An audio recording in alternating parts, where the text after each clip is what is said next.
Yo, what's up, guys? We're going to be doing a big breakdown today of my track Go On featuring MADISHU, same one who did the vocals for my Need You remix that came out at the start of last year. And this track is coming out in March, so depending on when you're watching this, it's either unreleased or it will be out. But it is a big, melodic, energetic one. Definitely one of the ones that the styles that I've been diving into lately. Signed with DNB Active Records, who have been great to work with. So I'm going to do a quick sort of run through just to the drop, and then we'll sort of focus on that bit. The rest of the track is, it's fairly copy paste with a bit of changes. So for time's sake, I'll run into it. Now, the main one we're going to be looking at is obviously the main lead here. So I'm sort of going to skim over the other shit, and then we'll get to that. So let's begin.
Awesome.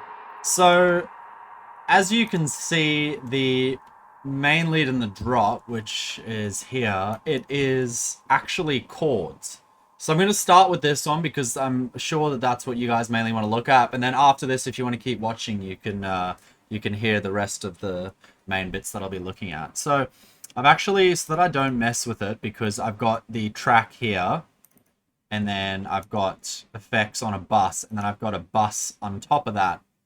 I'm going to show you first off, I've copied it out here. So this is the main saw, or the main lead.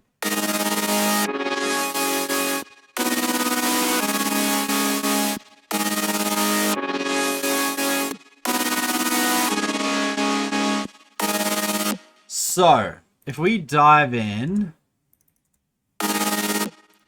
and I'm going to have to basically group all the effects.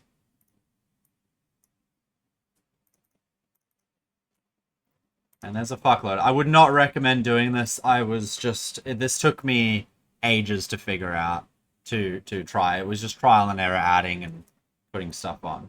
So without all the effects.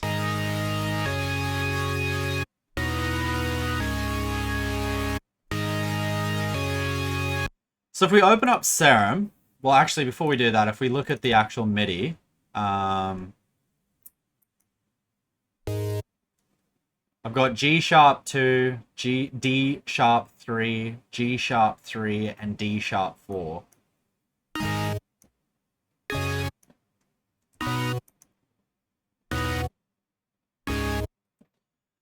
So those are the notes that you're sort of working with, just in case you guys were wondering. Now, in the Serum patch, I actually don't even know what my approach to making this was. I think I was just turning shit until it sounded good.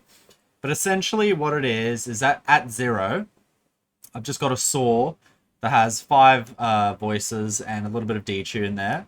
And then an octave down, I've got the sub, which is just a sine wave. And then I've also got this mellow but unstable wavetable here, which is sort of like, yeah, I don't even know what the hell that is. That's an octave down. It's got 8 voices. Again, a little bit of detune. And then, I don't know why I did this, but on the phaser, without it,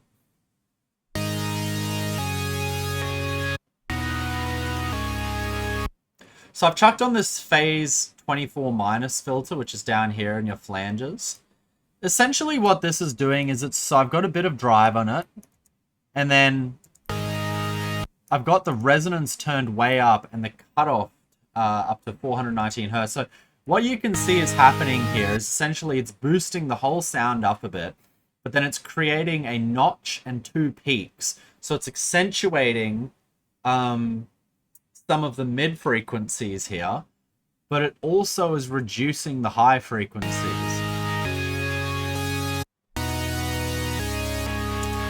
You can hear, like, one of the main things that you can hear is that high-end fizzle is just sort of gone. Now, don't ask me why I did that. I just did. I'm just showing you guys the patch in case you wanted to know. On the distortion, I've got quite a lot of X-Shaper.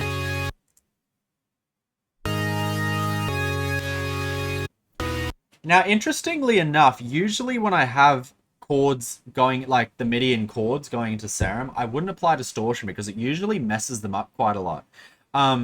But what I found was that because I'm making the sound almost very thin with this phase 24 minus filter,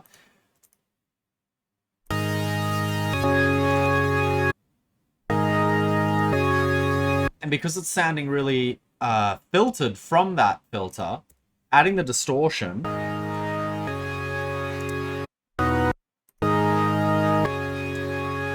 that sort of like I was able to do that. Because if I put this onto a tube, it's just way too much. So the X-Shaper is actually like,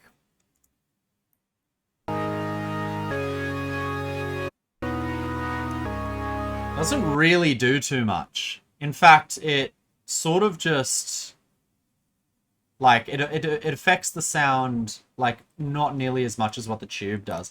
I just want to check something quickly. I don't know if I had any other settings on that filter. No, it was 100% mix, drive all the way up. Cool. And then after that, because it's still sounding really filtered, then I bring the compressor back in.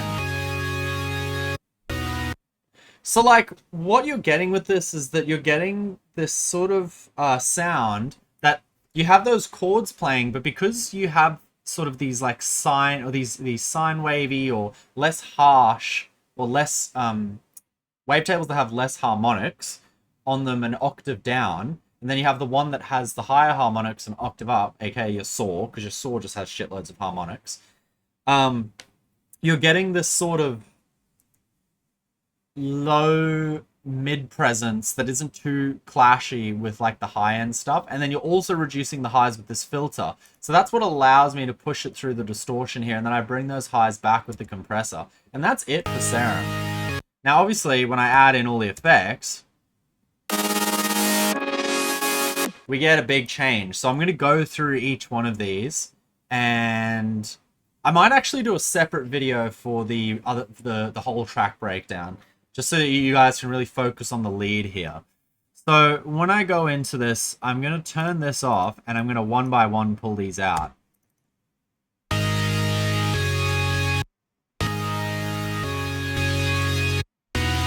So I've got the thermal plugin here, which is a distortion plugin, and I've got it on the 808 Lover preset over here, which I think is in the drum section. So that's just adding in, it's just making it more distorted.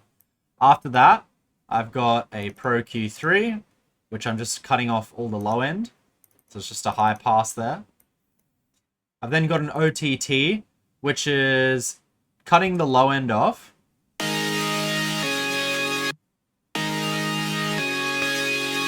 And then I'm just boosting the output here to, like, you know, make up gain there. So essentially, this is just taking out the low end and bringing out more high frequencies again.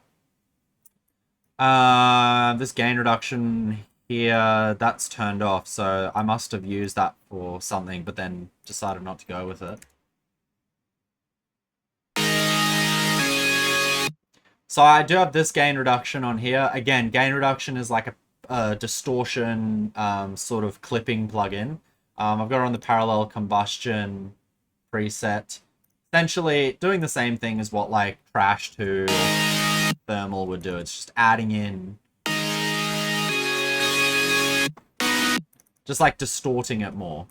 After that, I've got another EQ8, again, cutting the lows, because each time I add in the distortion, it's going to be bringing out that low end. So I'm cutting that off so that it's not affect, because when you run low end into distortion, unless you're using it creatively, like to add grit to the sound, it really takes up the energy of the distortion in terms of like, it really like dumbs down the sound because that's added information that's being forced into there. I've got a washed out here. This is just your Ableton washed out reverb rack. That's just to like wash it out at the end of the phrases. There's nothing really creative there. Another EQ8 here. So this is just cutting off some of the high end. Like the super, super high end and the low end. Again, just like cleaning the sound up. So now, one of the main things here...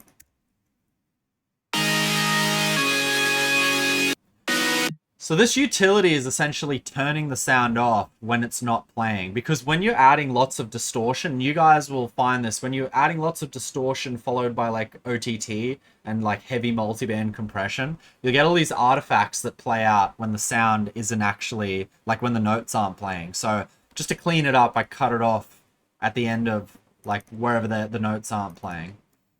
After that, we've got a reverb. So this is just a parallel reverb chain here. So I've got the dry signal on this one and then 100% reverb going through on the other one. Not too much change. I think all I've done here is just like shape the EQ on the reverb.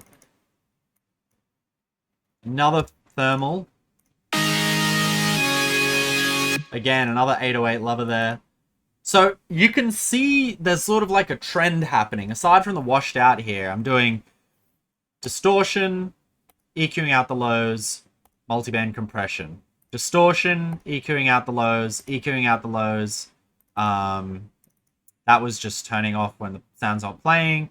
Distortion. So you can see it's like distortion, compression, EQ that's happening. This here, just a bit of gain staging. So just like turning it down because it was getting pretty hot. Obviously, you remember like as you're adding in distortion and stuff, you got to be watching your overall output. Another EQ, turning down the lows and the highs, and I'm just doing a bit of a dip at 3.6K here, that like sort of harsh upper region.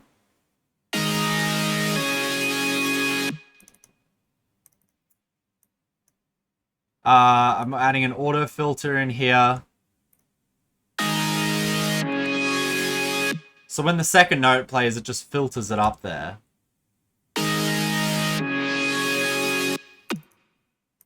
I'm adding a soothe, which is just dealing with some of the harsh 3K region again there. Another Pro Q. So what this is doing is I found that like my low mids and that 4K region was still pretty harsh, so I reduced those. And then I was finding that like I wanted to boost the 1K region here, but I just did it on the mids. So I think like what I'll do is when I'm making these sounds, I'll be constantly checking span. Actually, no, I'll use this one. And I'll just be monitoring like the mid verse side information. So if the sides are getting too hot, so let's say I want more 1K, but the sides are already too hot in the 1K, then I'll just raise up the mids. So you got to be thinking when you're EQing, not just in like a frequency sense, but also in a stereo sense. Like, because your sides, different stuff can be happening to your mids. And then I'm just boosting the highs over everything there. That's just the full stereo field.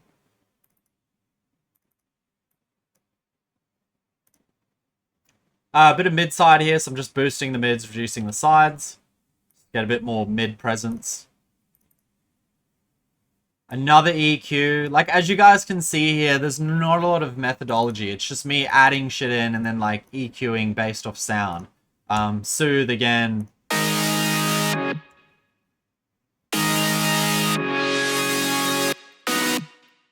I'm doing another soothe here. Now, this one is actually side chaining it from the drop leads group, which is somewhere down here.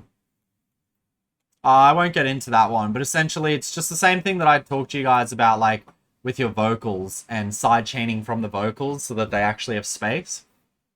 So when I have like, I'll have further down the track, I have these little leads that come in later in the drop, and I just like EQ out those frequencies. So I side chain from that track, and then it like ducks them out of the out of the main lead here. So I've got side widener again. This is adding back some width. Another Pro Q. Doing a little bit of 3K reduction and taking off the highs. And then you can see I've got another Pro Q, a Su, the Pro Q, a Gullfoss. These four all together, again, not too methodical, just EQing to taste. And then this is where we get into the actual interesting part. So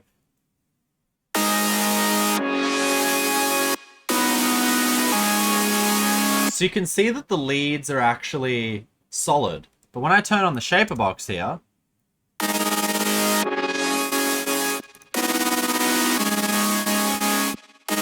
so what's happening? So if I open this up,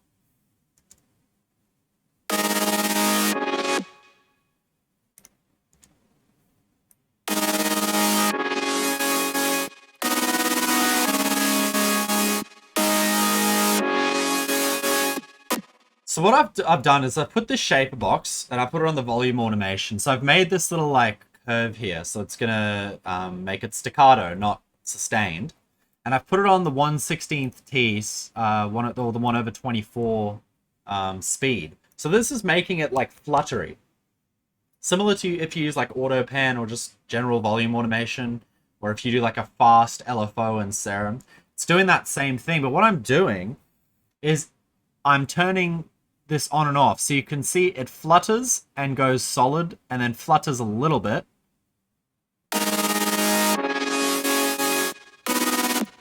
Now what happens is obviously like the playhead is going forward a bit, so you're not accurately seeing. But so essentially it goes flutter, pause, flutter, but then the fluttering goes slower. And what that is this one here. So you can see that in this section here where it goes sustained again. So it goes da-da-da-da. In this sustained section here, I've then added a second, like a utility, and I've manually drawn these in. The burr is coming from that one. So what you can do, and this is like really cool, is that you can get the sound sounding super good sustained.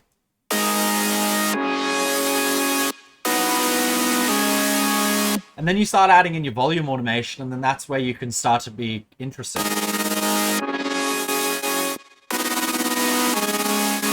And I'm just turning on and off different LFO rates. Now, I was finding when I did this LFO rate, I previously was using a second shaper box, but I found it was actually causing a lot of issues. So, like, it wasn't actually hitting on the grid. So I manually went in and did it with the utility here. Now you'll notice I'm going, like, this is something that I've always struggled with, but that I actually like sort of came to realization. I'm going fully down to infinity here, but you can see that I'm not doing something like this. I'm bringing it like right up. So I'm still getting that very prominent like wah wah wah, but most of the time it's sustained. You know, like sometimes what you'll find yourself doing is like bringing it down a bit and then making it wider here. I found with this, going down, like starting from negative, or from zero, from negative infinity, but then making sure that the attack is very fast and that it only tapers off right at the end. It gives it that clean sort of shape, but it's not stopping it. It's not going like, It's like, if you get me. And then after that, I just got a soothe and then a K clip, which is just cutting it off at 0. So what's happening is this sounding like this, that's when we get to here. And then I've stacked that with a sub and then 2 sustain layers. So the sustain layers, that's this shit in here.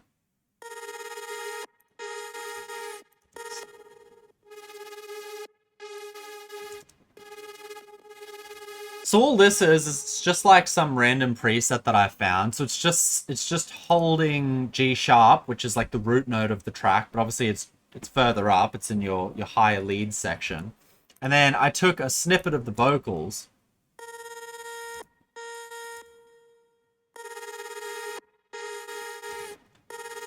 And so what's happening is while you have the chords playing, you have these sort of holding this sustain. Now they are also, because you got like the sustain here, most of these effects that I just ran you through, they're affecting these as well. You can see that they are inside this bus. So what happens is they aren't separate. It almost makes it like this cohesive thing. So this is another point that you guys can think about is like, you can add in different layers, but then process them as a whole and do LFOs as a whole. And then that's how you get this like thick layered sound, but it still sounds controlled and cohesive. And then underneath that, I've just got the sub.